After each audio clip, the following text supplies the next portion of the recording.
scary behind me. Hello. Hey. Hello. Who's come the furthest? I've come from Deptford. That was fun. Yes, Stoke Newington. People of Surbiton, I salute you for travel. I'm a novelist. My 16th novel is published in 2 weeks today. I'm a theatre maker, not a theatre director or an actor, and certainly not a fucking actress, Jesus. In 1980, every equity in the world agreed not to use the word actress anymore, except for British actors' equity. I work in the arts. It took me decades to call myself an artist, and now I'm giving that up, because I far prefer maker. Because we have a society that has put artists there rather than here. And my current work, as well as writing novels and as well as sometimes making theatre, is running an organisation, take one and pass them around, called Fun Palaces. Does anyone here know the work of Joan Littlewood? Yeah. Yes. So you know that Joan didn't only do Oh What a Lovely War and Things Ain't What They Used to Be, don't you? You know that she won the speech prize at RADA in 1923, and when she got on the stage she said, "I can't bloody breathe for all the posh people," because she was from working class from Stockwell. And I'm sure you know that when she was 23 years old she decided to walk from London to Manchester. She had to walk because she had, slightly further than over the Pyrenees, she had to walk because she had no money, and she couldn't bear being on the stage in London where, keep passing them on. Oh good, thank you. Yeah. She couldn't bear being on the stage in London where she'd won the speech prizes at RADA, having got in on a scholarship, but she hated the stultifying nature of the theatre in the 20s. And she decided to walk to Manchester, and she collapsed at Burton-on-Trent. And when she finally got to Manchester, she said, "I could smell off the grit and the wind of the Pennines, the stink of communism, and I knew I was home." Now, I was born in a council estate in South East London, and I'm the youngest of 7 children, and my parents had to leave school at 14, and my sisters and I'm 5 sisters, 1 brother. My sisters and my brother had to leave school at 15, and because I'm the youngest, I got to call myself an author and an artist. Because I'm the youngest, I got some bloody privileges that some other people in my family didn't. It didn't mean they're not brilliant. It didn't mean that they couldn't have been an artist. Who here believes that Mozart is a genius? Put up your hand if you do. You're allowed to. It's all right, people. I might tell you off in a bit, but put your hand up now, like this. You think he was a genius? Keep your hand up. Keep it up. Keep your hand up if you think Mozart's a genius. Now, keep your hand up if your dad gave you a scale model violin when you were 3. Keep your hand up if your dad was Salzburg's best violin teacher. Keep your hand up if your sister was a better composer than you at the age of 12, but no one knows her work because she's a girl. We don't know if Mozart was a genius or not. We can't even know if he was talented, because Mozart had advantages beyond most human beings. He may well have gone on to be amazing anyway, we don't know. But a scale model violin at the age of 3, that's some privilege. And he used it brilliantly, but it's some privilege. Picasso, genius artist, brilliant artist. Well, yes, it really helps when your mum and dad have enough money to buy a house where the best art school is, though, doesn't it? You know, we look at these people and we go, we could be them, or our children could be them, but we don't know because we're not educating everyone evenly and fairly. We're not educating the third world, which is why we don't have the cure for cancer, let alone the best new artists ever. Those of us who have the privilege of occasionally calling ourselves artists need to bloody look around occasionally and go, how do I get to do this? How do I get the privilege of it? And my life has, for the past 5 years, kind of accidentally, been based on Joan Littlewood's phrase, "I built my life on the rock of change." Because from the 1920s, Joan travelled the whole of Britain, not just Stratford East. I know everyone thinks about Theatre Royal Stratford East, but she was in Manchester, and she was in Newcastle, and she was in Glasgow. And you can see that when you look at live theatre, and you look at Glasgow Sits, and you look at Unity in Liverpool, you can see where her company worked, Theatre Workshop, all the way around the north, and then coming back down into London. But in 1961, Joan Littlewood and the architect Cedric Price, we know who Cedric Price is, some people? Yeah, brilliant architect. He's a fantastic man. Google him. Fuck all of his work ever got built because he was bonkers. However, you've probably seen the Pompidou Centre, and Richard Rogers says that he based the design for the Pompidou Centre on Cedric Price's design for the Fun Palace. One building to house them all. In 1961, they wanted to build it on what is now, well, the Lee Valley Estate, but what is now some of the Olympic site. And, whoops, mind the art. And they tried very hard to make this happen. They had Buckminster Fuller and Yehudi Menuhin on their board. And in 1965, the Arts Council said, we're really excited by what you're doing, but unfortunately the Arts Council is interested in something Miss Littlewood isn't. Full stop. Art. Full stop. And Joan said, too bloody right, I'm interested in people. And of course, their Fun Palace, all the arts, all the sciences, housed in one building for everyone to access, free, and also for everyone to get a go at. So the idea was, yes, of course, have your best ever string quartet in the world performing, but when they finish, don't just have people applauding at them, so we keep this stupid line between audience and human beings, right, which is fucking insane, because there is no fourth wall, right, it's bonkers. What you do is you get off the stage and you say, have you ever held a violin, and would you like to? So ideally, you don't bring your Stradivarius to it, right, just in case. Or even better, the people who are performing are the same people who live in the estate where you do. So you discover that your neighbours are also artists, that your neighbours are also makers. Who here has ever felt like they don't belong? Yeah, you know we're not special, right? You know, as not belongers, we've spent years and years, I say this as a working class queer woman working in the arts, that's been easy. You know, we spend years and years going, oh, it's okay that I don't belong because I'm special, and you know, no one thinks they belong. Seriously? I mean, actually, maybe two people who went to Eton and ended up fucking up our economy and selling us out of Brexit. Maybe they did. But other than those two people, no one feels like they really belong everywhere. That place of not belonging is from whence, I don't even know if that's right English, but let's keep saying, from whence we make. From whence making comes. It's the shitty bit, it's the, oh fuck, I feel like crap, I don't know, I'm shamed, oh my god, there's some creation. It's what Rollo May calls the anxiety that leads to creation. You know, everyone's going at the moment, oh no, my teenage daughter's anxious. This is my goddaughter, right? She's trying to get into half a dozen art schools, and her mother, my dear old friend, is going, Lily's got such bad anxiety. I'm like, wow, go read some 50s and 60s existentialists. That'll tell you that her anxiety is the edge of creating. It's the edge of creation. That awful, painful, I'm shit, I'm never going to be good enough. It's right, none of us are. We're never going to be the brilliant, amazing artists, creators and makers we dream. We can't.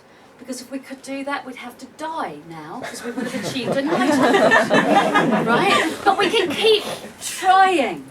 We can keep aiming for. So, just to let you know, because you'd all be very welcome to make a Fun Palace.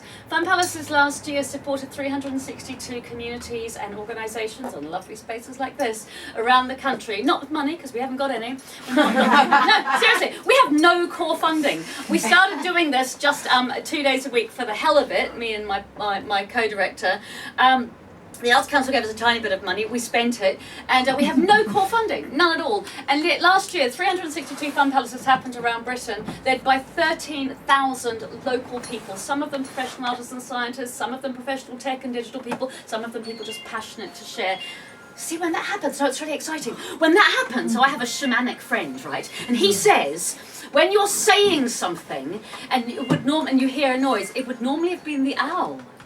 She would have gone, what I just said was important. But these days, it's always something digital, right? So I think I was saying communities, led by those communities, for those communities. So instead of doing what we currently do in Britain and far too many other places and saying, we will give our great art for the people, we say, make your art, make your science, make your tech and digital with the people. Find new amazing people, and not just the bloody children, not that we don't want to support the children, but what about the 75-year-old who never got a chance to consider they were an artist? What about the 85-year-old who's going to live for another bloody 10 years at least, who never got a chance to try something, yeah? So much of our conversation around sharing the arts and sharing making with people is going, let's get it into schools. Well, great, of course. Let's get it into care homes too. Let's share it with that lonely neighbour who doesn't have somebody to talk to. So have a look at those cards, speak to me. Anyway, last year there were 126,000 people got involved in Fun Palaces. We are a tiny team of 3 people 2 days a week, and I write novels on the side now. I do it because I really believe, genuinely, Joan Littlewood again, in her phrase, the genius in everyone. But we have to support people to let that genius out. We have to support people to find that genius. And we have to do it where we live. That's why it's so exciting for me to come here, right, where you live. We have to do it where people are, rather than saying, you have to come to our big shiny building uptown. My mum and dad were from a South East London council estate. They weren't going to go to a big shiny building uptown. It was too bloody scary, and my mother wouldn't have known what to wear. When I was 5, we moved to my dad's native New Zealand, and because he'd come over during the war and met my mum, and they were both, she was in the army, he was in the Air Force, he was a prisoner of war for 4.5 years, and they then had 7 kids, the way you do if you're working class and Catholic. And I moved back to New Zealand, and we lived in a town that was 70% Māori and Polynesian, and it was 3 hours from the closest theatre, and I had the great privilege of growing up a white minority, and everyone was poor, and everyone was working class, except for the posh ones who ran the mill that everyone else worked at, the timber mill, and they lived around the edges, and they're the New Zealanders who will still tell you, oh, there's no class system in New Zealand. Has anyone here been to New Zealand? Okay, have you done the boiling mud pools in Rotorua? Yeah, no, North Island, you didn't go to the North Island? Not You so only much. went to the South Island? Oh, Yeah. come on. Where have you been? I've been to the Okay, so you drove through my small town. No one stops in my small town. But one of the great things about having the privilege of growing up with Maori friends, Samoan friends, Tongan people, it's not Tonga. If you care about rugby at all, just take this from me. It's Samoa and Tonga, not Samoa, and Samoa and Tonga, not Samoa and Tonga. Okay, now you've learned something. The day's not wasted. Anyway, because it's about making, and because it's about who we are, and because we all make from who we are, and because what you were talking about is people sharing who they were in their making, and sharing in your making by going, I'm moved by this piece, so I'll take that one.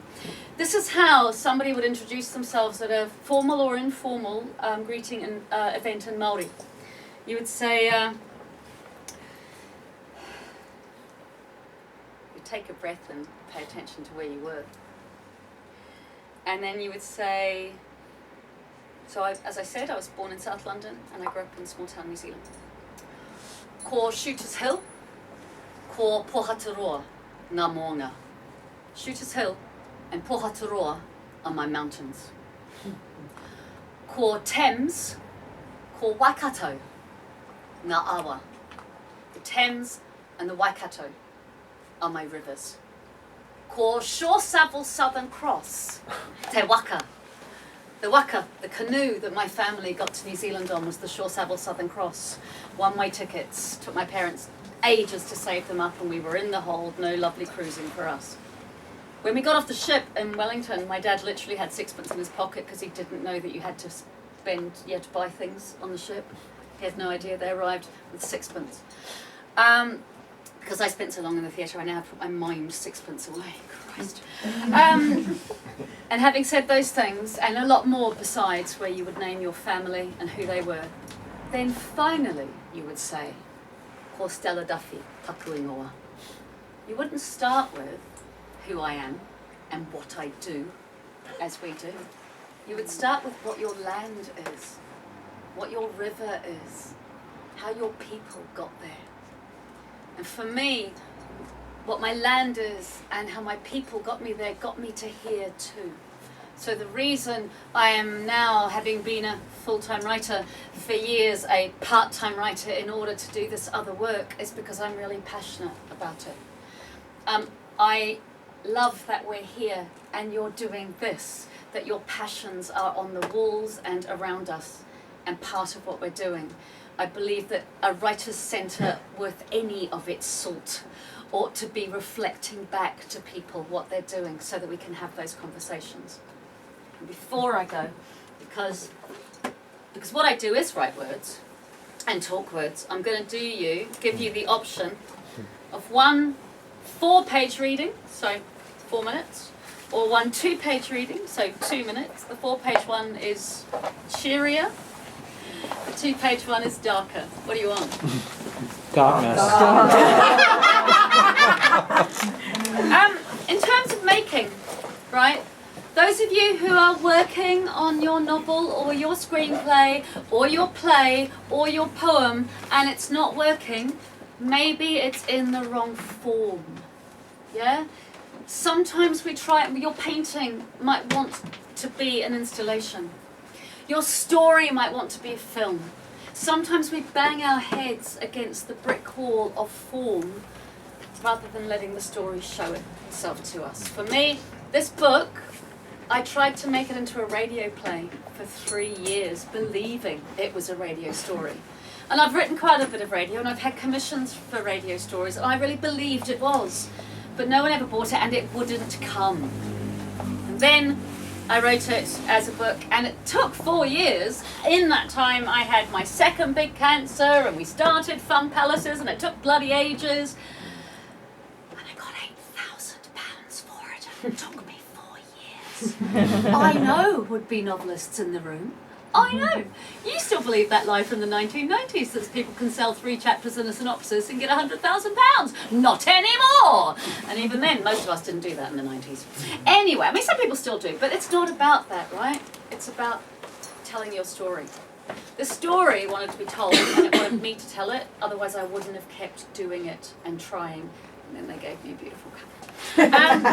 Which made me really happy. And what they didn't know, this is the paperback, the hardback doesn't have the gold bits. What they didn't know is that those shapes, those wave shapes, are the koru shape. And it's a really traditional Māori pattern. And if you grew up where I grew up, you would recognise it straight away as a koru. It's the unfolding fern. And it means new life. In 1912, 9 boys from southeast London died in a Sea Scout tragedy just off the coast of Sheppey. You know that lie about how we didn't, as a nation, mourn publicly until Diana died? You know that's weird, right? And a lie. 1 million people lined the route of these boys' funeral. 1 million people in 1912. And then the year later, when there hadn't been a statue made for them, because after all, they were working class boys, people from all over the country sent in penny donations and a statue was built for them. And it was a weeping Boy Scout, and it was life-size, and he stood holding his staff and crying. And in 1968, that statue was stolen, and no one knows what happened to it. And my dream is that it was made into belt buckles and rings and earrings and eyelets on boots so the boys could travel after all. However, I said they drowned. Here you go. You asked for the dark. The ship went belly up, turtle up, up and over, up the wrong way, no right way. The squall smacked into them. It was a squall they'd already sailed out of, maybe another. The wind was hard southwest, sharp about from the more gentle south wind, and this new wind smacked them over, and now there was a rough lop on the water, the tide pulling strong, and then there were lads in the water, lads under the capsized, upturned boat, lads all about, and none of it made sense, and they couldn't see the shore, and some of the lads were under the boat. They must be under the boat. Here was a scoutmaster, barely in his 20s, crying out for his boys, and here the young fellow from the Arathusa, only a year or two older than the scouts himself. He could see lads clinging to the overturned ship, and under the boat was pitch black, the ship a midnight sky of sails and tangled ropes and bare deck raining down, and how could they tell what was under, what over, what under? Hang on, there's help coming. The Coast Guard has sounded the alarm. He's been waiting for the boat, waiting all night as it happened, and they came running to the lifeboats. Hang on, and how much longer under there, how much longer, pockets of air and pockets filled with water, penknives and gobstoppers and an old stone with a hole in it, and string. So much string. Why do boys always carry string in their pockets? Fell out fell down into the sea, fell into the sea. And heavy boots full of water pulled him down, and him, this one too. And then there were hands, big hands, strong hands, a father's hands, not mine, my daddy, I want my, but big hands nonetheless, pulling him out of the water, up and out and into a lifeboat. And here he was, breathing. The black sky that was no sky turned to grey again, a good grey English sky on a good grey English coast. And under the boat, under the ship, which was it? Which was she? Which was he now, dead or alive? And then the turn.